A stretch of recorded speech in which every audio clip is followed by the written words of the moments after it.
You always see me say, people, I'm not a saint, but I'm not a criminal. I have never knowingly do anything that is wrong.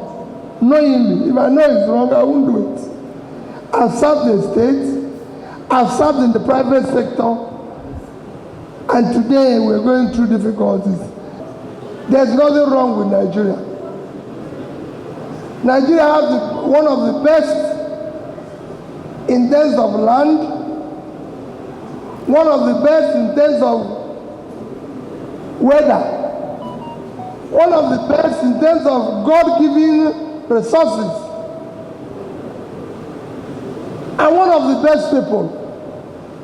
The only thing God has not given Nigeria is leadership.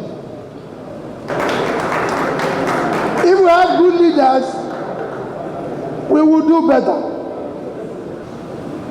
If you compare Nigeria, and I said to myself, I want to just compare Nigeria with the 3 biggest countries in Europe. And I can tell you, we have more resourceful young people because we have more resourceful youths than 3 of them have. But when you now compare our economy, if you put the economy of the 3 of them together, Germany with a GDP of 4.4 trillion, UK with a GDP of about 3.3 trillion, and France with about 3.03 trillion, you're getting over 10 trillion, and we're about 400. So they are 25 times more. Why? Because we have a leadership where we engulf with waste and consumption, no production.